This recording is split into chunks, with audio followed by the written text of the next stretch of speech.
대한민국의 야망, 한국의 7만 톤급 항공모함 프로그램. 해안선 방어 수요를 비교해보면 아마 내륙 국가들은 섬나라나 반도 국가와 비교할 수 없을 것이다.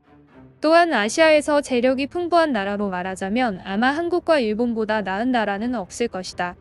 2차 세계대전 당시 일본은 항공모함 6척을 보유한 해군 강국이었지만 가까운 이웃인 한국은 당시 해군 공업 제조 능력이 없었다. 그래서 2차 대전이 끝난 이후 한국은 항상 강력한 해군력을 갖기를 바랬다. 그러나 오늘날의 상황은 당시와는 다르며 일본과 한국 모두 세계에서 내로라는 최고의 선진국 중 하나가 되었다. 그들의 번영 이면에는 미국이라는 초강대국의 지원이 있었지만 이들은 강력한 해군력을 보유한 몇 안 되는 국가들 중 하나이며 현재 한국은 여전히 대형 항모를 보유하겠다는 꿈을 가지고 있다. 한국은 앞서 개최되었던 서울 방산 전시회에서 한국 해군 최초의 항모 건설 계획을 세계에 공개했다. 눈에 띄는 가장 놀라운 계획은 아마도 7만 톤급 항모 건조 프로그램일 것이다. 한국이 대규모 해군을 건설하겠다는 구상은 사실 오래전부터 있어왔다. 한국전쟁 당시 한국 육군은 굉장히 고전했지만 미군이 보여준 2차례의 해상 상륙작전을 보면서 한국은 이미 해군력을 강화하겠다고 결심했다. 특히 한국전쟁 이후 한국은 38선 이남 지역을 지켜냈기 때문에 육군은 북쪽의 북한 요건만 막아낼 정도면 충분했다. 그러나 정작 한국을 시험대에 올려놓은 것은 미국의 비호 아래 있는 일본의 해상자위대였다. 또한 일본 자위대의 발전에 대한 우려와 더불어 주변국의 군사력 발전도 주목할 수밖에 없었다.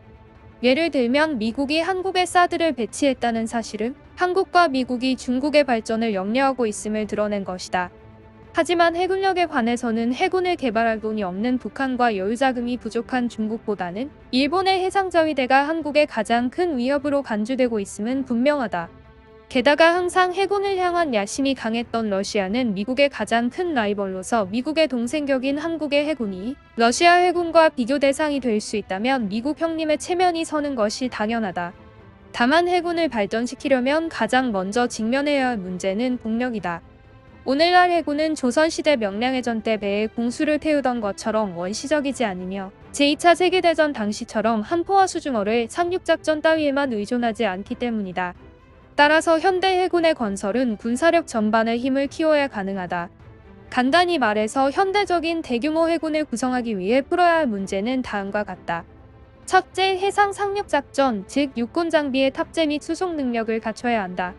둘째, 해상 및 항공 합동작전, 즉 전함이나 구축함의 호위를 받는 항모와 공중전력의 탑재 및 비행 작전 능력을 갖춰야 한다. 셋째, 잠수함과 함정의 협력을 통한 입체형 작전, 즉 함정과 잠수함의 조합을 통해 해상 및 육상 목표물에 대한 유도 정밀 타격 능력을 갖춰야 한다. 따라서 현대 해군 건설 능력은 한 나라의 공업 제조 능력과 경제력을 시험하는 중요한 지표이다. 이에 세 가지 현대 해군 기능을 완성하기 위해 투자해야 하는 인력과 물적 자원은 가히 천문학적이다. 하물며 건설을 완료하더라도 이런 해군 함대를 유지하려면 그것 또한 적지 않은 지출이 필요하다. 일례로 중국은 6만 톤급 항모 2척과 항모 전단을 보유하고 있다. 하지만 이 2개의 전단을 꾸리는데 중국 2개의 중대형 성과 시의 2018년 GDP를 모두 써버려야 했다. 그러나 한국 해군의 과거 발전상을 보면 그들의 장점은 대범하게 꿈꾸고 적극적이고 착실하게 실현할 수 있다는 점이다. 따라서 꿈을 크게 가지는 것은 문제가 되지 않는다. 7만 톤급 항모 계획은 향후 한국 해군의 발전 과정에서 충분히 실현될 수 있을 것이다. 대한민국 건국 직후 한국은 몇 년간 전쟁으로 혼란스러웠고 기본적으로 미국제 군함을 구매한 상태였다. 1950년대 한국 해군은 미국제 소형 어뢰정을 주력으로 운용해왔다. 한국 전쟁이 끝나고 1960년대에 들어서면서 한국 해군은 2차 세계대전을 치르고 남은 미국 군함을 적지 않게 사들였다. 이를 통해 한국은 함정의 개조 능력을 강화할 수 있었다. 한국은 미국에서 구축한 12척을 수입했는데 그중 가장 유명한 것은 1963년에 인수한 플래처급 구축함 2척이다. 이 구축함은 한국에서 개조 및 보수를 거쳐 충무, 서울, 부산으로 명명되었으며 한국 해군의 주력함이 되었다. 이를 통해 한국 해군이 처음으로 해상 공격 능력을 갖추게 된 것이다. 1970년대 초 미국은 한국의 섬너급 구축함 2척과 기어링급 구축함 7척을 추가로 인도했다. 사실 이 구축함은 미국의 중고 함정이었지만 당시에는 여전히 아시아 지역 해상을 지배할 수 있었다. 태평양 해역에서 이렇게 많은 구축함을 보유할 수 있는 나라는 두세 나라 정도밖에 없었기 때문이다. 일본은 2차 세계대전 패전으로 인해 제한을 받고 있어 해군 함정 톤수로는 한국보다 못했다. 따라서 일본은 타격 능력에서는 한국을 압도했지만 함정수에서는 여전히 한국에 뒤처져 있었다. 중국은 그 당시만 하더라도 해상 백병전 전술을 연구하는 데 그쳤으며 화력 측면에서는 한국과 비교할 수 없었다. 당시 러시아조차도 한국 해역에서 함정과 잠수함을 운용하고 싶지 않았을 것이다. 그 당시 빈곤한 국가로 치자면 구소련이 세계 제1위였기 때문이다. 물론 당시 한국이 도입한 구축함에 탑재된 무기는 결코 선진적이지 않았고 기본적으로 전통적인 포와 어뢰들이 전부였다. 따라서 유럽의 거대 해군들과 비교하면 어린아이 수준이었지만 여전히 한국 해군에게는 소형 어뢰정보다 유용했다. 1970년대 들어서 한국 경제가 활성화되자 박정희 대통령은 4,000에서 6,000톤 규모의 국산 구축함을 건조하기를 희망했다. 당시 한국은 어느 정도 기반이 갖춰져 있어 1,500톤부터 차근차근 경험을 쌓아가며 단계적으로 발전했고 1981년 한국 최초의 국산함정인 올상급이 정식 취역했다. 올상급은 첫 시험평가에서 설계상의 문제로 불균형이 발생하는 등 우여곡절이 있었으나 보수를 통해 모든 문제를 해결했다. 1990년대 한국의 경제력은 북한의 경제력을 압도했으며 군비도 폭증했다. 곧장 한국은 남아도는 여유자금을 해군과 공군력에 투입했다. 더 반가운 것은 KDX 계획이 발표된 이후 한국은 3가지 유형의 함정을 만들어냈다는 것이다.